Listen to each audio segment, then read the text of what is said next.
Hello, friends. This is Tyler Gardner welcoming you to another episode of your Money Guide on the Side, where it is my job to simplify what seems complex, add nuance to what seems simple, and learn from and alongside some of the brightest minds in money, finance, and investing. So let's get started and get you one step closer to where you need to be. My guest today is a good friend of mine, Andy Schneider, who I first met at Camp Billings, a non-profit summer camp in Fairleigh, Vermont, where, little known fact, we both learned how to plunge toilets, set tables, and generally just be better people than we were at 9 or 10 years old. Andy is a lifelong educator. He began his career teaching English and coaching crew at the high school and university level. After attending business school, he spent several years consulting in corporate America, but ultimately, and thankfully, found his way back to independent schools, where he has now served as CFO for the past 10 years. Father of three, self-proclaimed highly mediocre triathlete, Yankees season ticket holder, recovering New York Giants fan, and firm believer that everyone has a responsibility to educate themselves on the basics of personal finance. I could not agree with him more on this last point. And one of the primary reasons I wanted to have Andy on the show is he has the ability and the desire to work with people to get them to understand more about why finance matters in business, but also in their personal lives. Throughout this conversation, we touch on why he left education, why he ultimately came back to education, what college may or may not look like in 20 years, what college tuition may or may not look like in 20 years, and some of the thinkers and texts that have impacted both of us. And in this episode, you even get to hear what my two bloodhounds have to think about the increase in costs of college tuition because they would not let me edit out their thoughts. So, without further ado, a nuanced and comprehensive conversation with Andy Schneider. You were an English major in college and you started teaching right after school, but you pivoted over to PwC, right? Price Waterhouse Cooper.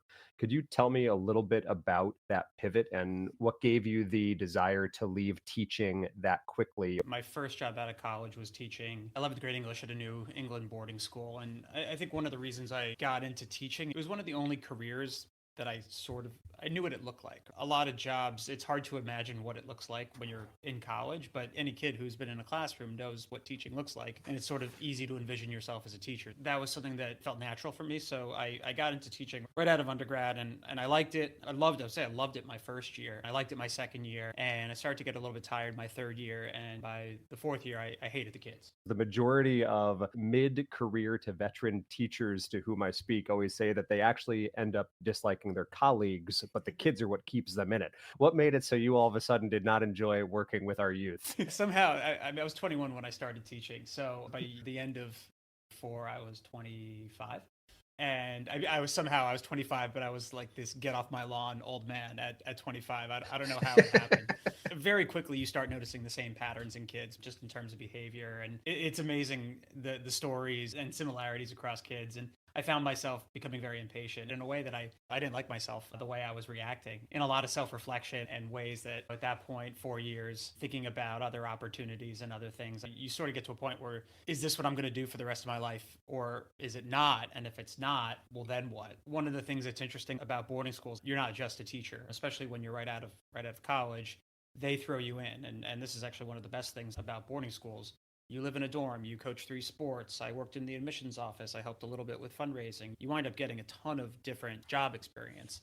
For me, business was always something that was super intimidating. My father was in business, was a finance guy by trade, and I always was intimidated by it. But my last year in this school, I was working in the admissions office. Sort of a light bulb went off. Said, is this what business is? Is this marketing? And doing financial aid work, said this is not as scary as I thought it was. And it opened a door for me. I think in some ways demystified the idea of business and made me a little bit more interested in kind of walking through that door and seeing what it had to offer me. I took the GMAT for the first time and really started thinking about business school. And I think I could go back, it's still on my hard drive somewhere, but if I were to dust off all of my business school essays and what I thought I wanted to do, they were actually all about academic administration. I thought I wanted to be an academic administrator. To me, the dream job was to be athletic director at a Big Ten school or something like that. So that's what I was writing about in my business school essays. And I thought that was the route. If you wanted to be an administrator, you really needed to know business. And then when you get to business school, everybody wants to be a banker or a consultant. It wasn't all that exciting, but I was lucky enough to find an opportunity as a consultant with PwC. Did you find that your experience at PwC lived into this idea you had created in your mind of this is business, this is what consulting is, and what did you think of it? It's so funny because when I think about how intimidated I was by the idea of business, just to sort of paint the picture of what this was and more importantly, when this was, I went to business school. I started in the fall of 2009. So this is when Lehman had just gone under and the financial crisis was really, we're really in the dregs of it at that point. And everyone was still kind of unpacking what had happened, but I kind of thought that I was copping out. And when I got to PwC, I just assumed that I was selfish and therefore everybody around me was going to be selfish and we were all going to be stepping on each other's throats in order to further our own careers. And it just could not have been further from the truth. There is an amazing teaching culture at PwC from when you start as an intern. You have a buddy who's an associate or a senior associate. You have a coach who's at the manager level, and then you have a relationship partner who's a partner in the firm. Were those three different people, three different roles? And partners are sort of the top of the hierarchy, whereas managers are middle management in the firm. And then associates or senior associates are really only a year or two into their experience at the firm. And they're all meant to connect you with sort of different opportunities at different points and support you based on where you are. But I had a big revelation when I interned and ultimately then when I came back to PwC as an associate. It served me really well since then, which is you don't need to be a teacher in order to teach. Teaching is really kind of everywhere. I've really taken that with me, particularly now that I'm a manager and I oversee a number of employees. If you help bring others along with you and teach them and coach them, and these people who are successful because they're good at teaching, it was something that I really appreciated. And it's one of the reasons that I wanted to work there and spent several years there. Once you shifted away from PwC and back to education, one of your jobs, and correct me if I'm wrong, became kind of the formal and informal teacher to other faculty and to other constituents about money. Part of your role as a CFO is to teach and help educate all constituents about money. Did you find that to be the case? And if so, how did you take on that role of being the money teacher, the finance teacher, if you will? The past two jobs, I've been the CFO at independent schools. And again, you and I have been on the other side of this where we've been on the faculty at independent schools. People who chose careers that have nothing to do with money, actively had no interest in learning about money. And I don't think when I was choosing what to major in college, I didn't necessarily have an appreciation for how I was going to need to understand that stuff, regardless of whether I wanted to or not. And then when you get to adulthood, you're sort of forced to, and you realize, oh, perhaps I should have studied some of that stuff. As the CFO of an independent school, often do become a resource for faculty members. Obviously, I'm not a financial advisor, and I It's okay. Neither am I. and people come to me all the time like, hey, what do you think of the stock? I'm like, hey, I can't do that. I think you should talk to your financial advisor. But simpler example, I'm in charge of setting the health insurance benefits that we offer through our school, which is one of the most important, certainly the biggest benefit when we set our budget every year. Hugely expensive part of our operating budget, hugely expensive part of running any small business is health insurance premiums. And it's a big choice for people, and it's hard and it's complicated and it changes every year. And understanding, how do I think about deductibles? How do I think about premiums? How do I think about HSAs? There's all this nuance. And it's my job to understand this stuff, and it's still hard. So people come to me often, and I have to be a teacher. The first thing when I started at my previous job, school said, what do you need in your office? First thing I said is I need a whiteboard. I have to have a whiteboard in my office because so often a huge part of what I have to do is employee education. What were some of the other most common questions that you would get? And I ask because I'm shocked that more faculty didn't utilize and take advantage of the CFO because there are so few outlets in this world to talk about money, to talk about investing. So do they use you as that resource?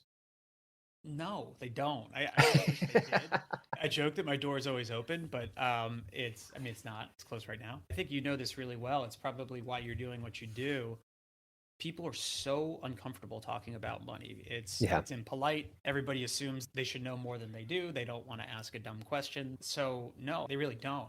There's a handful of kids at my school. They're go-getters, and they like to come in and show me their stock picks, and I remind them that they really shouldn't be doing that. There are these stock picking competitions that are going on in high schools, and I'm like, How in the world is this helpful to say, hey, let's start a stock picking competition in September that ends in November? What are we teaching kids? Super incredibly unsexy to do long-term investing. And yet they all want to come in and say, hey, we bought Tesla and we bought this and we bought that. The stock market is incredibly, it's this mystical, misunderstood thing. A couple weeks ago, I had a really fun chance to teach a week-long class with kids about the stock market. And most of the class was spent reminding them that the stock market is a collection of businesses. It's not a collection of stocks.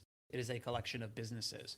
And pointing to all these examples of why the stocks were successful because the businesses were successful. And it's really easy for kids to forget because they just get so focused on the stock and the stock price. And Oh, it's easy for adults to forget. yeah, well, but actually, there's direct correlation there too, because so many of them are getting their information from parents and all that. One thing that has intrigued me about your work is you've had the privilege and the opportunity to sit with whether it was boards of directors or investment committees, right, who are managing money for, we'll call it the ultra long term, right? So kind of more of an endowment philosophy.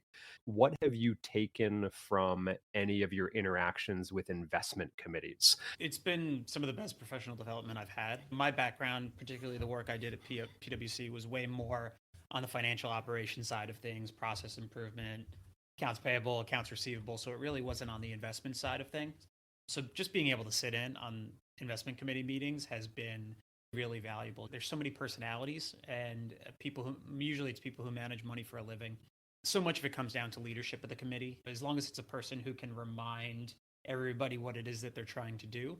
Because if the leadership is not there, then you start getting into these conversations of where do we think the market's going over the next 6 to 9 months. And you need a leader who can remind them, hey, that's not what we do. You don't have to worry nearly as much about liquidity risk. Depending on the size of the portfolio, you can start to get into more alternative investments and have certain lockup periods because there just aren't as many concerns about what happens if it goes up, what happens if it goes down for a year or 2 years. Most schools have a 70-30 portfolio, 70% equities, 30% fixed income, or maybe it'll be 70% equities, 20% fixed income, 10% alternatives. It winds up being pretty straightforward. I want to get back, Andy, to also to what you said about how few people talk about money and investing. And even here, we've kind of remained arm's length from personal finance. I think it's easy for you in your role to talk about professional finance, but I wonder, who do you talk to about money? It's kind of the idea, when I used to watch The Sopranos, I always loved the scene where Dr. Malfi, who was the therapist for Tony Soprano, when she would go and see a therapist herself. And it's kind of this like, we get this vision sometimes that once someone's in a role, they have it all figured out, and that you as a CFO have all money sorted out. Your investing is obviously great. You're obviously very wealthy. You know what long-term investing is. What outlets do you find to talk about money yourself? Talk to you, Tyler. I think you're a phenomenal resource.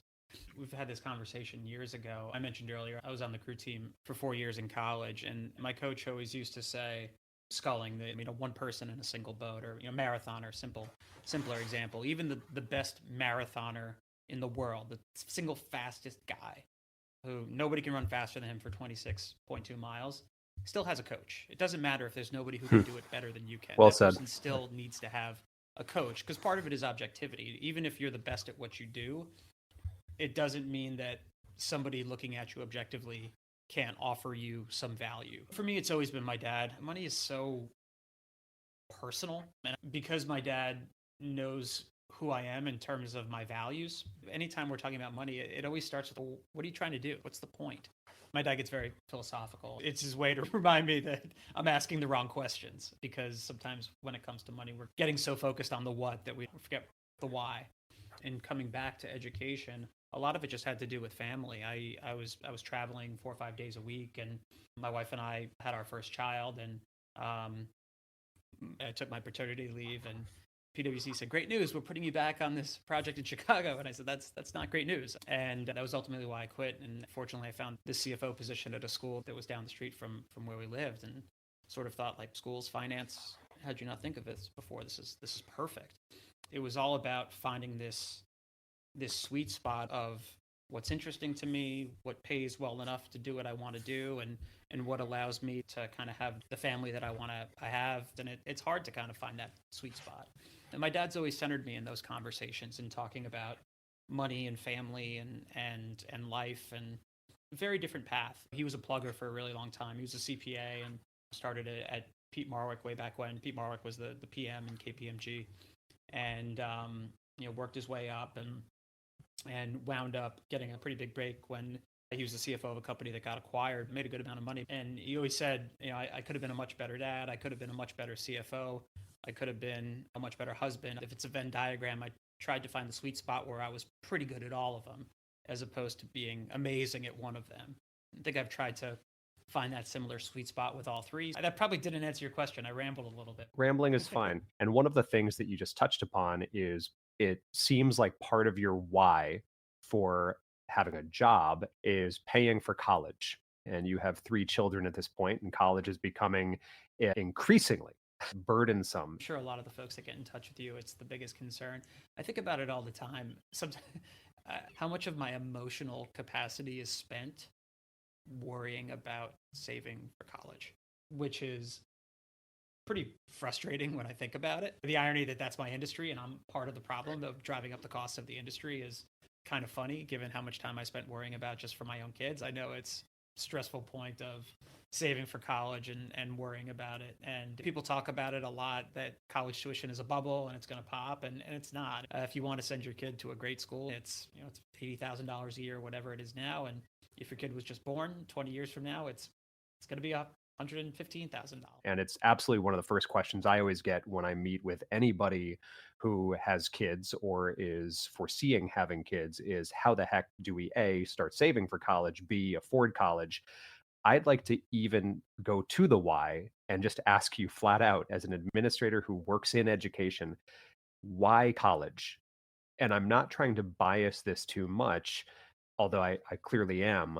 But the more I think about the future of tuition payments and where they're going and how increasingly burdensome it is, not just to families who are planning for this, but also the students themselves, can you make a case for college? And can you make a case for that type of investment into an undergraduate degree in this era where we have AI and endless free resources and free marketing cultures, where some ding dong like me can literally hop onto social media and become a marketer within a couple months? I'm not quite sure how that story ends yet in terms of education in America and what that means for everybody. Harvard 30 years from now is going to look like Harvard today. I'm sure they'll be teaching different things, but the dorms will still be the dorms. The dining hall will still be the dining hall. The opportunities will still be the opportunity.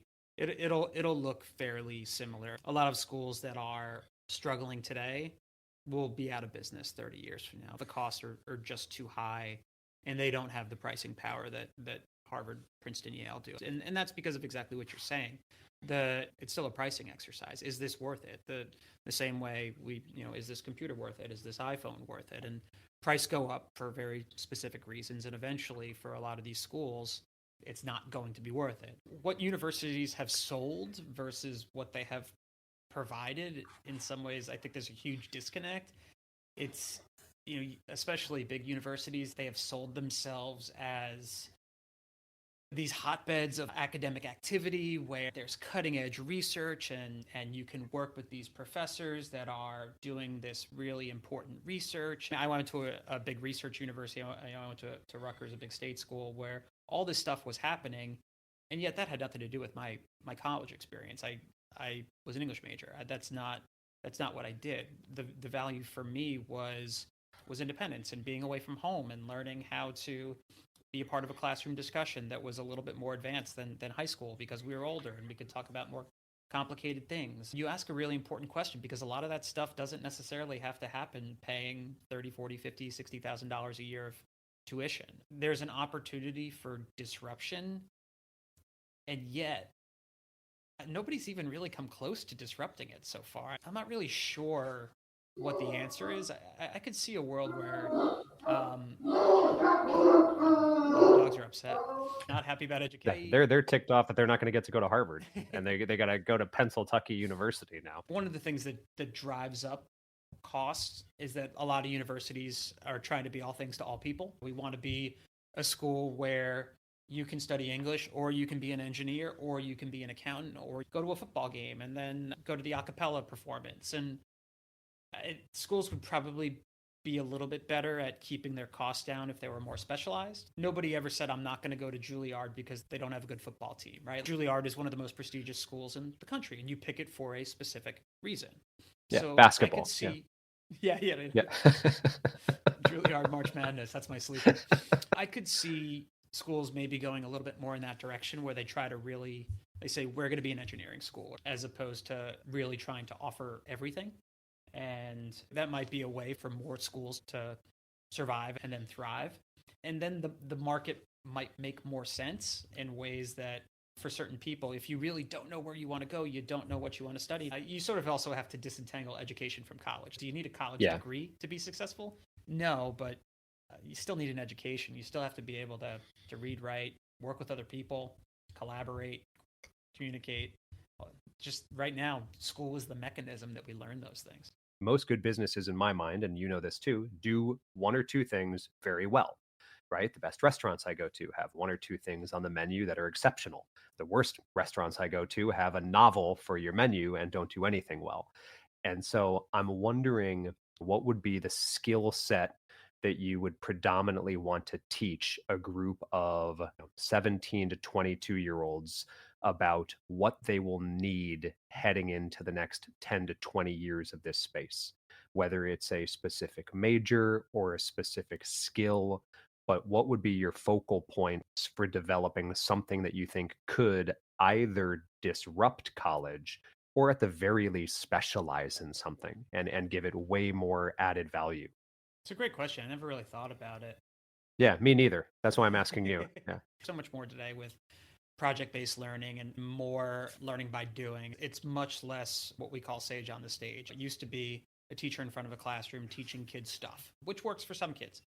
For me, it was really difficult. I was an okay student. I wasn't a great student, because I was the sort of kid whose mind would wander. And if it was just a teacher talking for a little while, 3 or 4 minutes would go by, and I would sort of be like, how long was I out? School today, it's much more engaging, and there's a lot more hands-on type work and projects, and a lot more doing that leads to longer term learning that kids really do retain. My MBA program was the same. Halfway between the first and second year, everybody does an international residency, where you work with an international company, and you actually do a consulting project for them. So for us, we went overseas and we consulted for Mahindra, which is an automotive company. We were researching one of their cars, and we went over and we pitched them what we thought their rollout strategy should be. So by the time we graduated, everybody had international consulting experience, and it was legitimately helpful. There's just no substitute for it. So if I were designing a program from scratch, it would probably be something that was much less textbook oriented. One of the reasons I became an English major is because the best way for me to learn was to write. I remember almost every paper I wrote, even in freshman, sophomore year. I still remember those papers, and I remember the stuff that I read because I had to write about it. But I don't remember tests I took. I don't remember textbooks I read. But if I had to write about something, I remember it. For me, certainly, that's always been true. The debt I owe right now to college is the ability to write a compelling 5-paragraph essay. Because even though my short form video is about money, it is in the form of a 5-paragraph essay. And I try to tell people none of this is new. And so I find myself torn when I suggest that college might not be worth $250,000. I also think, obviously, of the potential catch 22 there of, but would I be thinking that way, or would I be able to process thoughts that way had I not gone through that system? Is there a certain book that you would teach? What's a book that you would say, this is one where I just want to start, whether it's something that your father had thought about with the philosophical meanderings, or what would be the most important way for you to start a class with a certain text, and what might that text look like? One of the only books that I've read multiple times is Morgan Housel's Psychology of Money. It's one of the only books that I've wanted to revisit multiple times, and every time I read it, I connect with it in different ways. It gets to the root of misconception about finance, particularly about personal finance, that it demystifies it in a way. This gets sort of back to where we started our conversation about how, for me, I was so afraid of business because I just assumed it wasn't for me. I was afraid of the language. I was afraid of the lingo. So I should go do something that feels more comfortable, like reading books, and that should be my job. And what I love about the psychology of money is that it reminds me that personal finance is not a math problem, no matter how much we want to make it a math problem. It's not spreadsheets. It's not the study of finance. It's the study of how people behave with money. And that's really hard to teach because everybody's different. That's a book that I would recommend really to anybody, certainly to young people who are interested in learning about personal finance. It's a book that I recommended to my CFO father as well, who's in his 70s, and I know he really enjoyed it. So That's a book you recommended to me. it's a book that I recommended to you. I am currently working on a book myself, and my editor is getting increasingly frustrated that I keep saying that all I want to do is write the sequel to The Psychology of Money, because I have yet to come across a text that is both as thoughtful, as universally applicable, but as accessible. I think that's the big one for me, is that I have behind me probably 60 personal finance books, all of varying degrees of difficulty, if you will, right? Of different levels of jargon and different types of assumed knowledge. And one of the things that Housel continues to impress me with is his accessibility. And I wonder if that's something that really does separate some of the great writers and thinkers, is the ability to grant access to the information to as wide of an audience as possible, right? He's a good storyteller. This is, I mean, somewhat along those lines, I would certainly recommend it to anybody. One of the reasons I got to know Morgan Housel, so when I was in business school, he started a Motley Fool years ago, and that was continues to be a DC based company. So when I was in business school, it was part of a applied portfolio management class, and we would do research and post on the Motley Fool. And right after I graduated, I started listening to a podcast, Motley Fool. At the time, I think it was called Motley Fool Money. It's been fun to kind of watch him evolve. They always joke, all of our dozens of listeners, but when I was commuting to the city, that was one of my favorite podcasts to listen to. He was on that podcast and he wrote for the Motley Fool and eventually went to Wall Street Journal. It's been fun to watch him kind of blow up and evolve as a writer and as a speaker. Just surrounding yourself with podcast is like a podcast, and I'm aware of the fact that we're doing this on a podcast, but podcast and audiobook is such an underrated form of content and media. It's so accessible. We spend so much time either on a treadmill or in the car, or where it's really easy to consume this stuff, and you really do retain a lot of it. You don't know what you're going to retain over time, but the more you're surrounding yourself with it, and just kind of through osmosis, a lot of the stuff that I spout out now as gospel, it's just stuff that I've been listening to for over a decade now. To the extent you can, just pop in headphones and listen to whatever you can, consume whatever you can. It's why I started a podcast. I'm optimistic that there are many people out there who do appreciate long form conversation, that we're not in this 3-second soundbite culture and we're able to actually process things in longer form. But also, the biggest danger to me of our current short form video infatuations, whether it's YouTube Shorts or TikTok or Instagram Reels, etc., is that we're not adding nuance to any of this. And every time someone says that one of my clips is misleading or that I left something out, it takes every ounce of me not to respond. Of course, I left. I left everything out. I left 99. There's nothing I actually even got to in this. A 1-minute sound clip, you can't do anything with. And so I appreciate, just the opportunity to be able to connect with somebody like you to chat through some of these things in a way that hopefully allows people to see again some more of the nuance beyond the 1-minute clips. And I appreciate too that the podcasts have had as much of an impact on you, as I hope they will going forward, even though it's a completely inundated sphere now with, over 1 million podcasts. And as I was even looking up a name for this podcast, I stumbled upon 10 that I wanted, and they were all already taken. So yeah, it didn't matter what iteration of money and mentality and psychology you used, they were taken. So you're left with Money Guide on the side. Well, good. Well, thank you so much for joining me. I appreciate the work, obviously, you do with educating not just students, but faculty and all constituents within your sphere about money. We need more of it. And we need more of it coming from a place of people who actually want to teach, but also understand the underlying idea that at the end of the day, you're correct. This is not about money. It's about so much more. So thanks for what you do and appreciate your taking time to join me for this conversation. Hey, you too, Tyler. Don't forget, you don't need to be a teacher to teach. So keep on Yeah. teaching, my friend. Will do. Thanks for tuning in to your Money Guide on the Side. If you enjoyed today's episode, be sure to visit my website at tylergardner.com for even more helpful resources and insights. And if you're interested in receiving some quick and actionable guidance each week, don't forget to sign up for my weekly newsletter, where each Sunday I share 3 actionable financial ideas to help you take control of your money and investments. You can find the sign up link on my website, tylergardner.com, or on any of my socials at socialcapofficial. Until next time, I'm Tyler Gardner, your money guide on the side, and I truly hope this episode got you one step closer to where you need to be.